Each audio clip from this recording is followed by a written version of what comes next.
It's Thursday, November 3, 2022. In the headlines, Prime Minister insists on a new, sturdier pedigree of bureaucrat. Regionally, China building on cooperation with Trinidad and Tobago. And in sports, Trinidad and Tobago Cricket Board President says no to multiple coaches. This is the news on PBC Jamaica. I'm Maya Chow.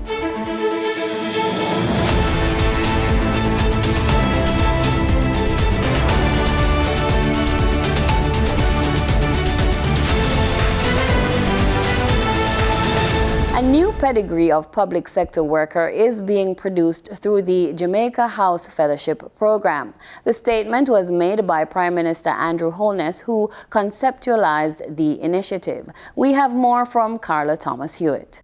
A new pedigree of public sector workers is being produced through the Jamaica House Fellowship Program. The statement was made by Prime Minister Andrew Holness, who conceptualized the program at an end-of-project event recently. He said the initiative is intended to spawn a more dynamic, efficient, and agile public service, while providing an opportunity for young professionals to participate in national development and governance at the highest policy level. Speaking during the send-off of the latest cohort of fellows at Jamaica House, Prime Minister Holness said the young professionals represent the best of the best and the brightest hope for Jamaica's future. The PM indicated that Jamaica needs a new breed of technocrats and public servants who are consummate in complying with the rules and delivering quickly. Prime Minister Holness said this is what the country needs. He added that for Jamaica to engender that, the country needs to create a nursery where talent is brought in and exposed to the difficulties of government and the difficult choices that are often operating in conflict with each other. Noting that the fellows were exposed to the dynamics and challenges of governance during their tenure, Mr. Holness urged them to utilize all they have learned from the program in leading the public sector's reformation. Mr. Holness suggested that there is need in the country for a certain type of entrepreneurial leader at all levels of the bureaucracy. He indicated that the new pedigree he is trying to foster should be willing to take on challenges and see it as their responsibility to solve them. The PM says the country needs a little more of the attitude that would yield behaviors that were for the greater good. The 7 young professionals comprising the second cohort under the program were installed in November 2020. They served in various capacities across the public sector for 2 years. Minister of Finance and the Public Service, Dr. Nigel Clark, who spoke at the event, noted that the COVID-19 pandemic has posed extraordinary challenges in governance. Against this background, he commended the program participants for displaying fortitude and for making outstanding contributions throughout their tenure. The Prime Minister's next phase, he revealed, will be concerned with human capital development in all of its forms. This, he said, is in order for us to have a modern, functioning, vibrant plural society, and we need a public bureaucracy that is able to steward and take that forward. Dr. Clark added that the experience gained by the fellows will rebound to the society's benefit. The Jamaica House Fellowship Program has the strategic objective of encouraging the practical involvement of young people in the governance and policy decision-making processes of government at an early stage of their professional development. Reporting for PBCJ News, I'm Carla Thomas-Hewitt. The government is commending the steps that were taken by officials at the Health and Wellness Ministry and its minister, Dr. Christopher Tufton, in cauterizing the bacterial outbreak at the Victoria Jubilee Hospital, VJH, which resulted in the death of 12 babies. Minister without portfolio in the Office of the Prime Minister, OPM, with responsibility for information, Robert Morgan, who was speaking at Wednesday's post-cabinet press briefing, said the management of the situation was of importance to the government. What is commendable about this situation is how the Ministry of Health and its staff managed the situation. If you compare it to previous, you would have seen an escalating of the incidents regarding babies not making it. What has happened here is that immediately as it was found out that there was a challenge, there was a cauterization. The Information Minister also commended Tufton and the team at Victoria Jubilee for acting quickly to manage the outbreak. There is this conversation of should the minister have said it in January or should he have said it in February? But what is most important for us as a government is the management of the issue. Immediately, as there was a recognition, the administrators, the head of Victoria Jubilee, the nurses, the doctors worked really hard to solve the Minister of Health and Wellness, Dr. the Honorable Christopher Tufton, says parents need to be extra vigilant in protecting children from respiratory illnesses as the infection rate is high. The minister's call came following a visit to the Spanish Town Hospital in St. Catherine on Wednesday, November 2, where he saw firsthand a high number of children admitted to the healthcare facility. Minister Tufton said the Southeast Regional Health Authority, SERHA, is moving to address a number of requests that will make the environment more comfortable, stressing that it is the time of the year for respiratory illnesses to spread, but this year is different. The minister also commended the staff at the hospital, underscoring that persons have to do their job to understand the stress that they go through in times when they are stretched. President of the Caribbean Maritime University, Professor Andrew Spencer, is working towards new opportunities and a rebranding on the region's only academic maritime institution. Our reporter Simone Absalom Gale sat down with Professor Spencer in this two-part report.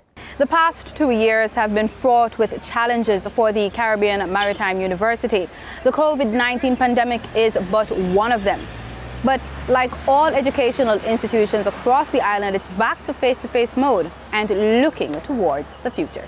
Professor Spencer asserts that things have changed and the university is trying to capitalize on its reputation internationally. He says his team has been in talks with Dalhousie University in an effort to forge a partnership. A major player in the maritime university space.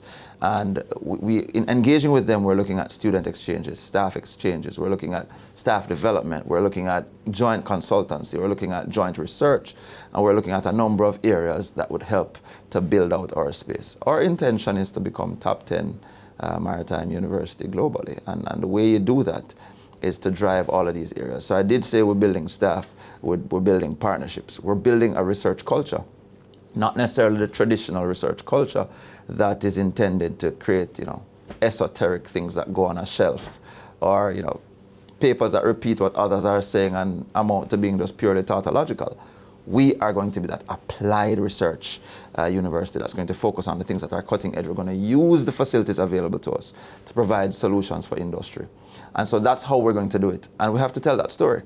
Professor Spencer says the Memorandum of Understandings being forged could enable the school to embark on joint programs, research and consultancy. When you speak about engaging students from the region and abroad, Guyana has just struck gold in oil. Have you been speaking with that country? As a matter of fact, Guyana reached out to us.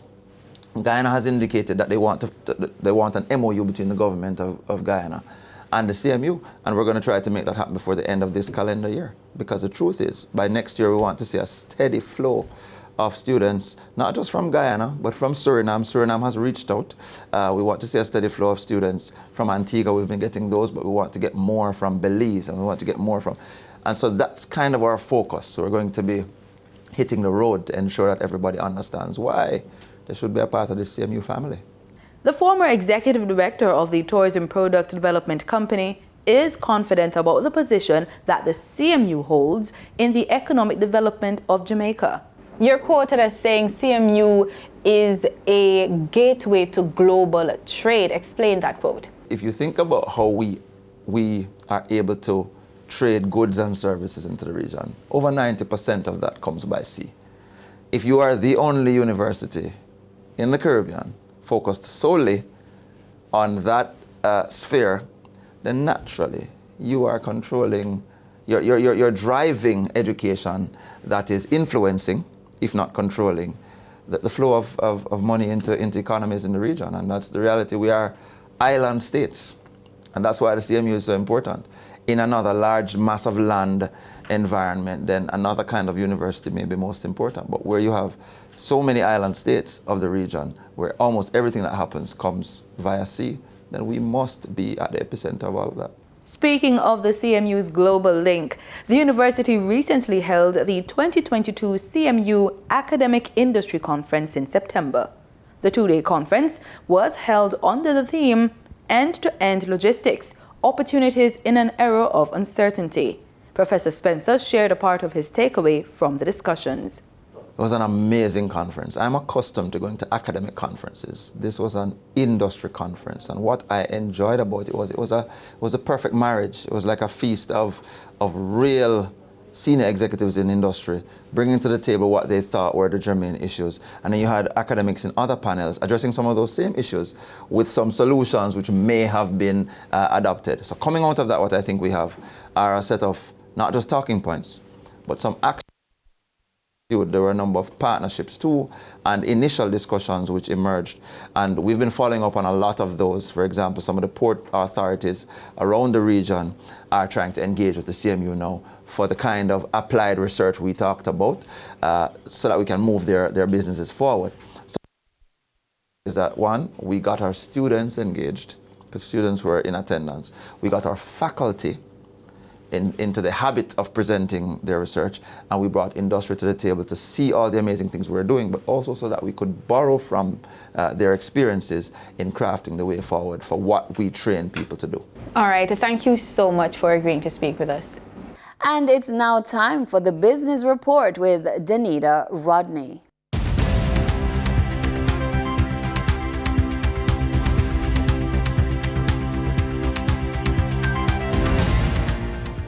Motorists will pay more for gas and diesel when they go to the pumps on Thursday. As Petrojam says, E1087 is to move up by 25 cents to sell for $184.91 per liter, and a liter of E1090 will also go up by 25 cents to sell for $188.89.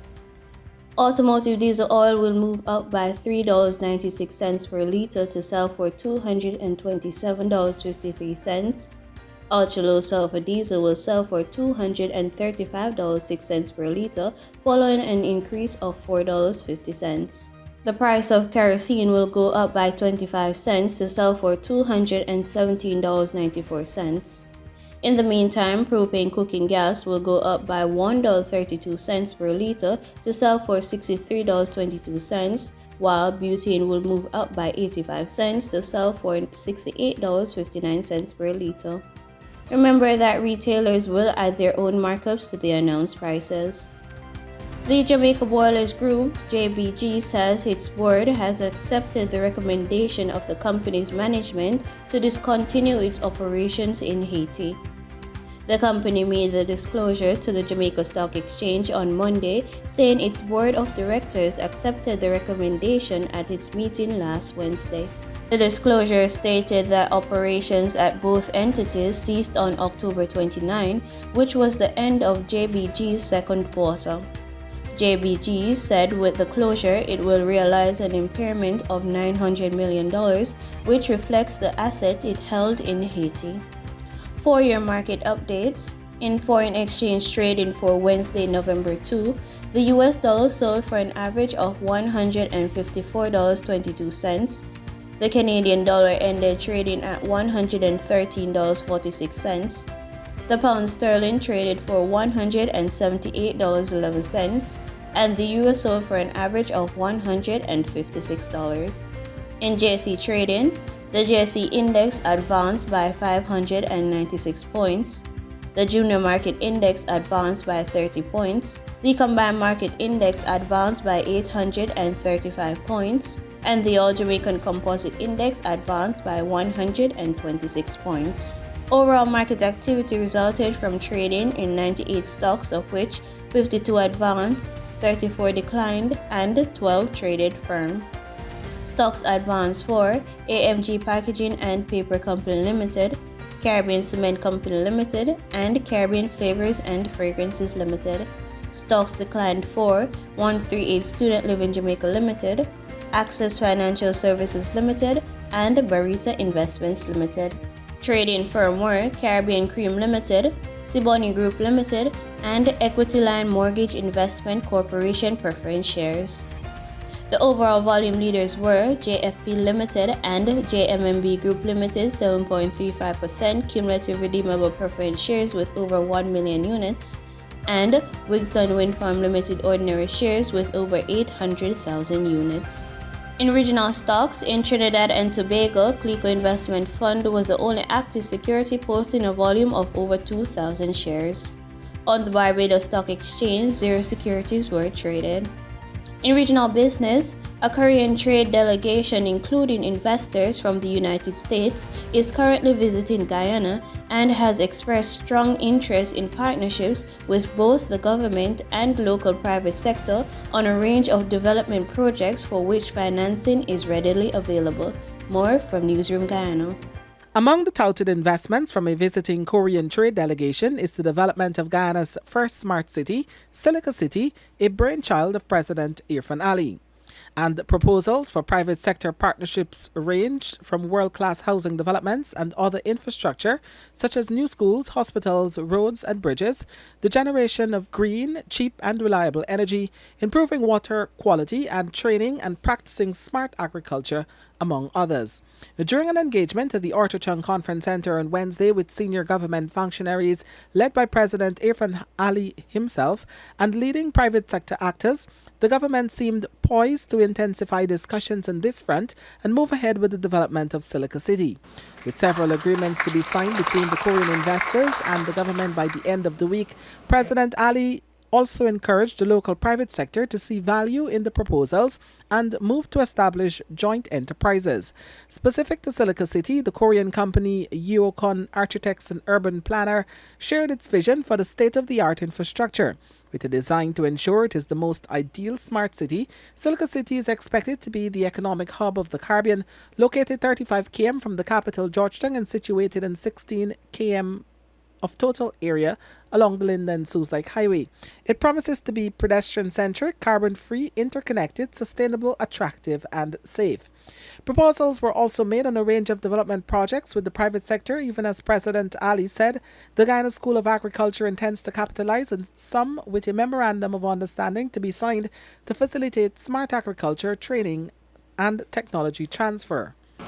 When we go to these international engagement and bilateral meetings, what we sought to do was to work with companies that will position Guyana's economy 2030 and beyond. The next 10 years is to build a foundation for a Guyana that has an economy that is way ahead of our time, that is futuristic, that is 2030 and beyond, that is creating jobs, the skills development for 2030 and beyond. In international business, Russia has said it will rejoin an unbacked agreement to allow the export of grain from Ukraine via a safe Black Sea corridor, with shipments expected to resume on Wednesday. More from in the region, in the Bahamas, a day after a nationwide shutdown of pharmacies, the battle between the pharmaceutical industry and the government goes to the floor of Parliament. The Minister of Health and Wellness refuting accusations there was no consultation with the Pharmacy Association. Berthany McDermott has that report. One day after pharmacies across the country were shut, Health and Wellness Minister Dr. Michael Darville telling parliamentarians today the government mandated pharmacies reopen before a meeting is held between both sides. Pharmacists, private pharmacies, please open your door to assist with delivery of pharmaceuticals for the Bahamian people.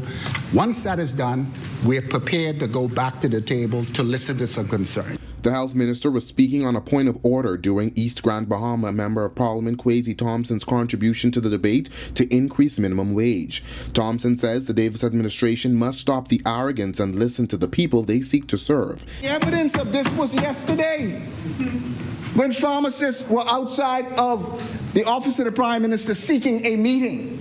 They were not listened to.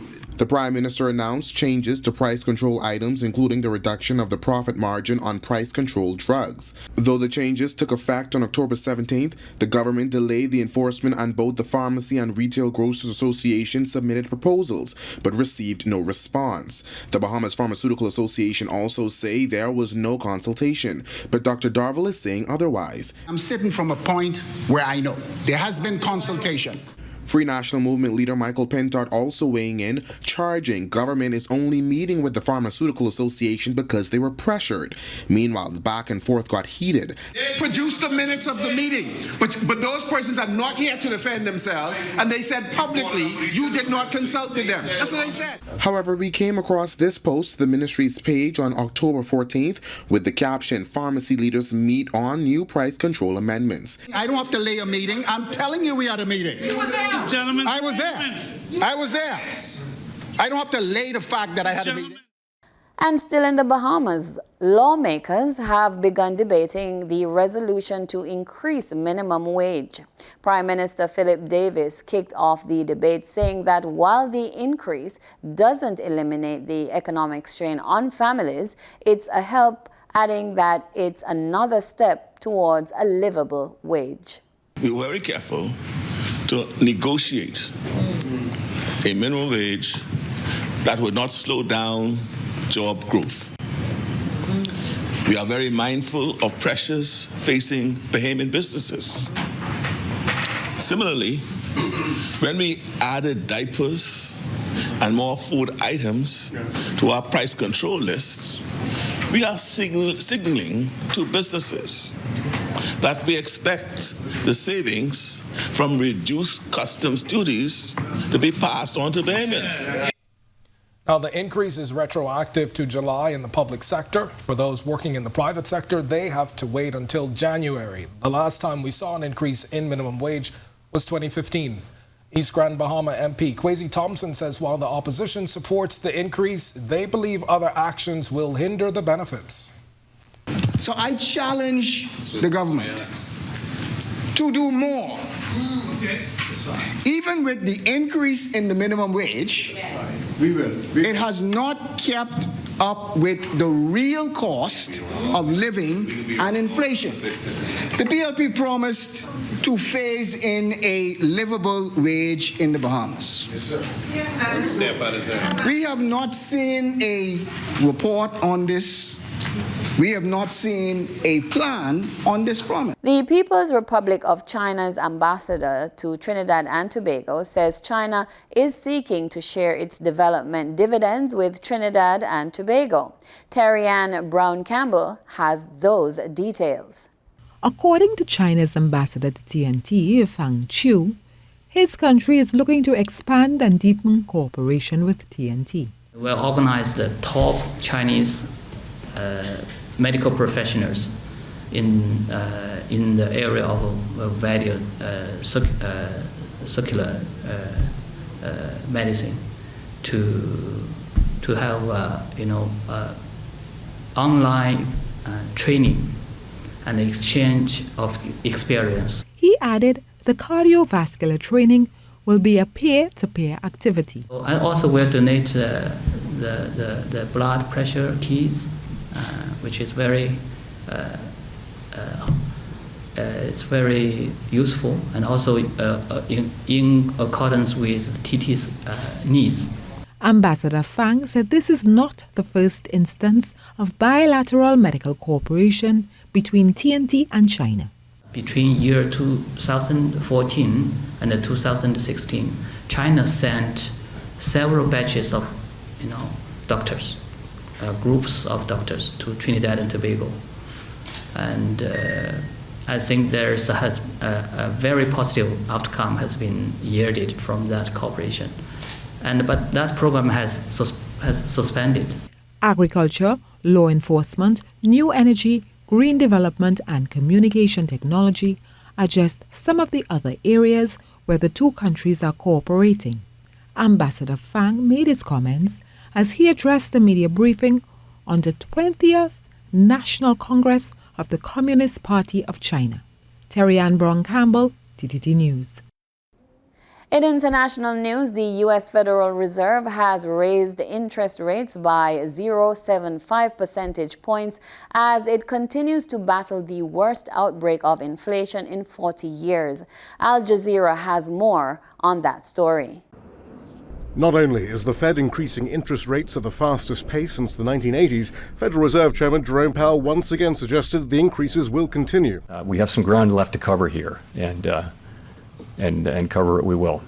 Progressive politicians here in Washington are speaking out against the Federal Reserve's interest rate hikes as the prospect of hundreds of thousands of Americans being thrown out of work and even a global recession loom, not least because there's more and more data that suggests low unemployment and slightly higher wages aren't what's driving inflation. In fact, wages aren't even keeping up with inflation. The pandemic, supply chain issues, the war in Ukraine, these have been major drivers of inflation. But when Josh Bivens surveyed the numbers, he found another major driving force: corporate price gouging. And in normal times, corporate profits are supposed to be around 12 or 13% of prices, but then their contribution went to well over half. So an enormous change. Through the second quarter of this year, it's still really elevated. Clearly, the Fed's policies will increase pain among workers, in Jerome Powell's words, as unemployment and poverty increase. But they also may have other effects.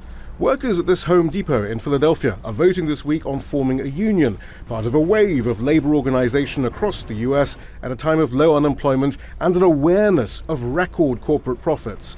But there are fears here that higher unemployment will snatch away that new worker confidence. Throughout the entire pandemic, we had a now hiring sign up, which told me there's leverage there. This is kind of a precarious game, right? Because you also have the Fed coming in, jacking up interest rates, trying to induce a recession, trying to increase unemployment.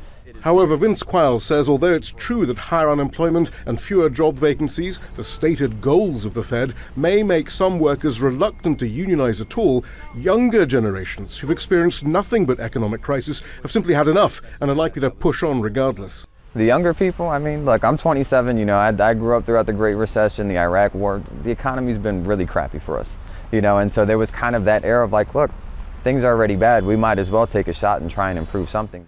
In the 1980s, the Federal Reserve was quite open. It was using interest rate rises to smash union power and moderate wages. The Fed insists that that's not the intention this time around, and certainly at this Home Depot, workers hope for a different outcome.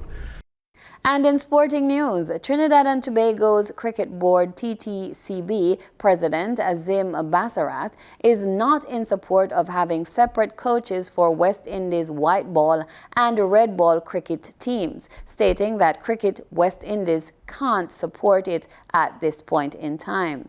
Basarath, who is also a CWI director, said that the board's limited finances have meant that the regional first-class competition will be limited to one round again next year and is doubtful the situation will improve sufficiently enough for them to be able to have separate coaches. He also applauded West Indies head coach Phil Simmons for taking responsibility for the team's poor showing at the 2022 T20 World Cup in Australia.